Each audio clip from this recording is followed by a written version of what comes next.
Okay guys, we got our push rods in so we can finish assembling this engine. And there's a warning on there that it causes cancer if you're in California. So I'm really glad we're in North Carolina, not in California, because everything causes cancer in California. These are Trick Flow specialties. Nice push rods that come in a nice little push rod tube. And we're gonna set these guys in and get our rockers on. And we're gonna use our assembly lube, put a blob in the top of each one of these lifters, just to give us a little bit of protection.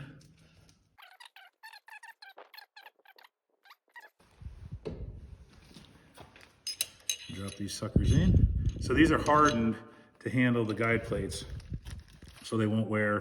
And the guide plates are hardened. The last ones that were in here, if you remember, if you watched episode 2, I believe it was, we had I showed you where our old guide plates were worn. I think they're probably Chinese junk. So these are all American made. We go American made when we can.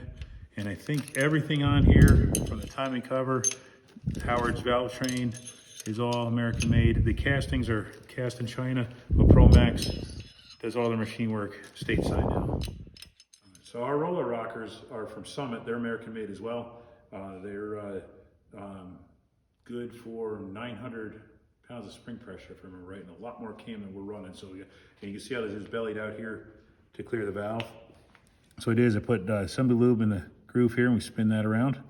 And I turn this so it's the round part up, put assembly lube on that, and then rotate this around, and you can see how it coated all that real well.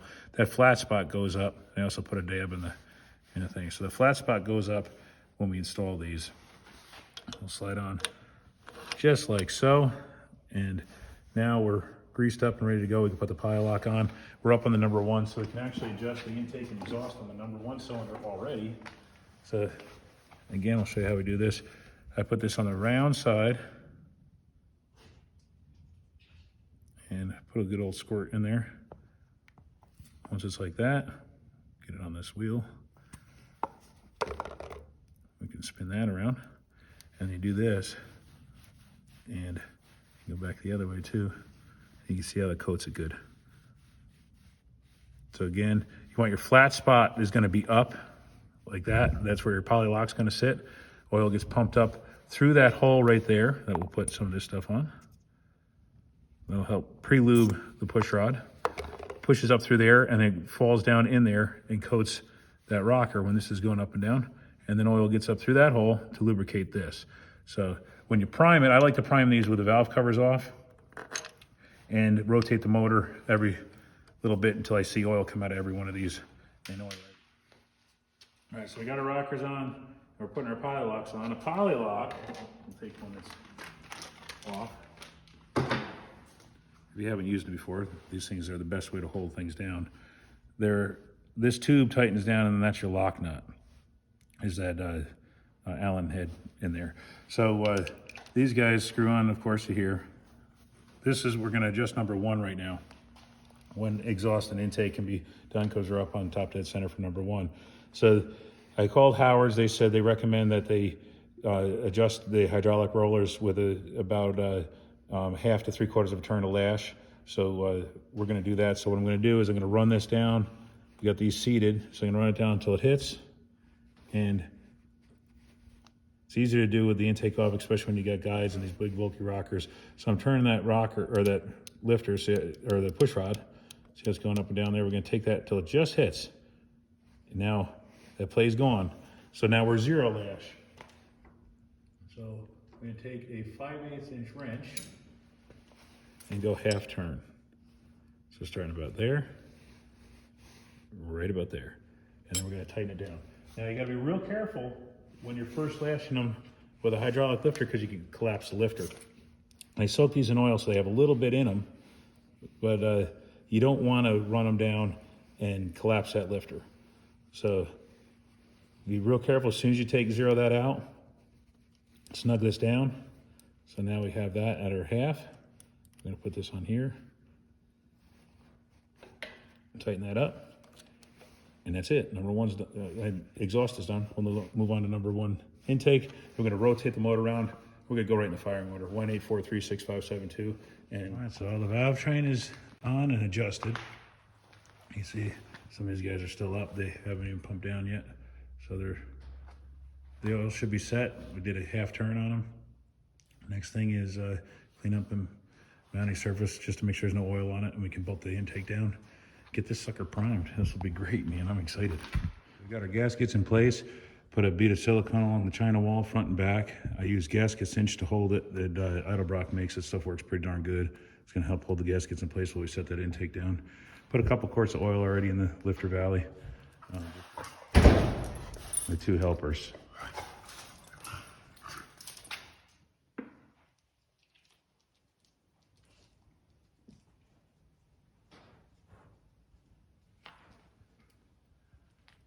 Just the right amount of gush. Good. Yeah, nice little bead. It didn't squish out too much. You don't want to put too much silicone on there because you don't want that getting in the engine and clog stuff up. So we have that sitting on there. Our bolt holes are ready to be put in. So what we'll do is we'll start those bolts to hold everything in place. It is pretty darn cold today. It's only about 40, if that. So we're gonna let that sit a little bit longer than I normally would before we torque it down. And our intake will be on. I've used an ARP thread sealer on all these intake bolts. Some of them will wick up oil if you don't use a thread sealer, so we want to make sure we use a thread sealer on all of them.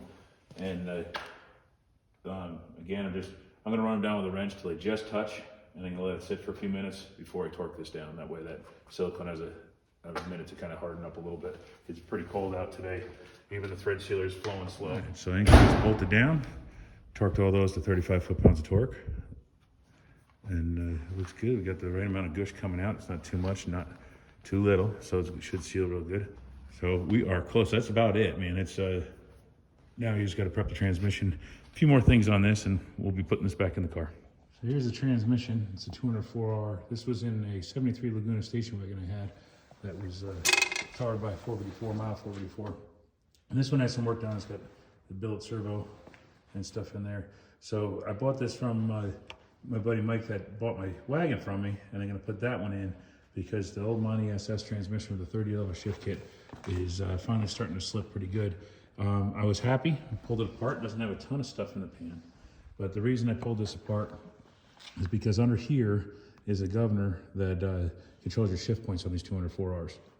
And that's also your speedo drive. Now, I don't have a speedometer hooked up in the little truck yet, but I like the way this one shifted as far as like the mile per hour that it shifted at. It seemed to work pretty good. And if I remember right, that one seemed to shift pretty early. So we're gonna take the governor out of this one and stick it in that one there and then button it back up. So little bit about these 204Rs. They kind of get overlooked. They used them in Grand Nationals, Monty SS's and stuff in the 80s. They used them in a whole bunch of light duty Chevys and GMs in general. So the bolt pattern, as you can see here, has both the Chevy and the BOP bolt pattern. So you can bolt it up behind a Chevy block or a Buick's, Pontiac. It'll all line up.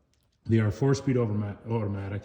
The overdrive is a really good 0.67 to 1. So you get a little bit more overdrive than you would in a 700.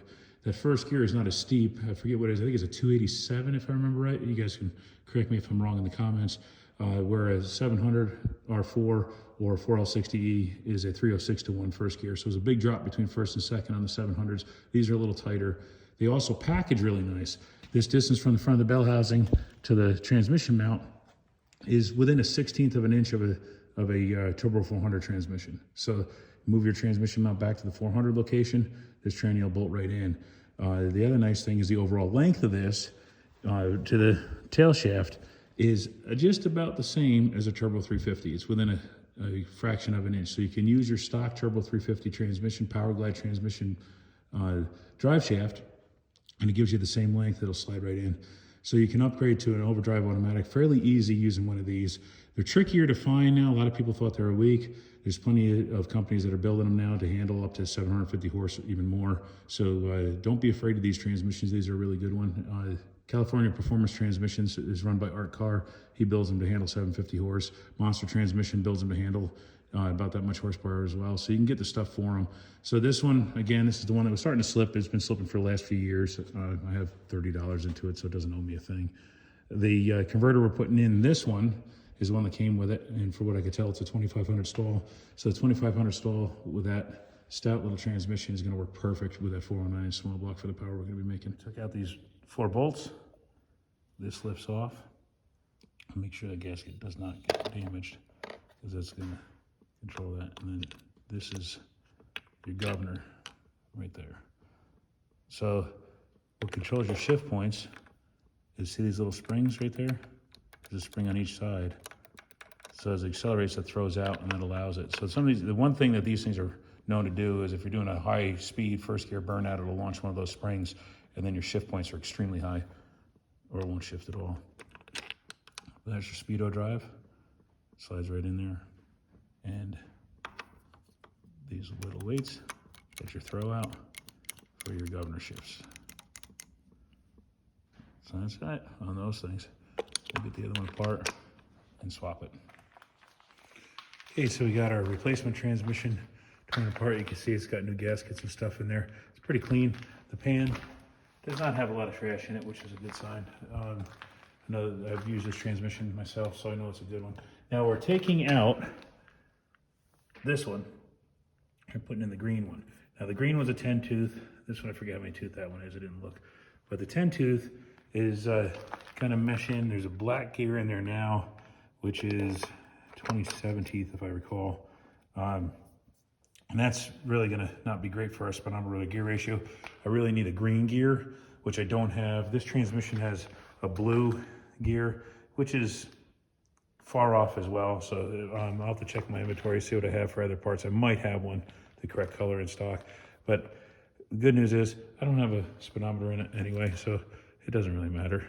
So this transmission looks like it's in pretty good shape. It was built to handle a big block. I had it in the wagon with a big block. This, it's got the billet servo, and it was set up without a lockup feature. So normally there's a port that goes in here. You can see it on this transmission. Right there's the plug. So what I did before is I ran a power wire off of one of these and then up to a ground. So with a flick of a switch, I could lock the converter up. I won't have to worry about that with this. This was designed to run without a lockup converter, which means that that is probably not a lockup in there too, which will be a little bit lighter. The nice thing about the lockup is you lock it up and you get another 300 to 500 RPM off your cruise RPM. This with the converter locked, my old car, when it was together before, was $2,000, was about 70 miles an hour.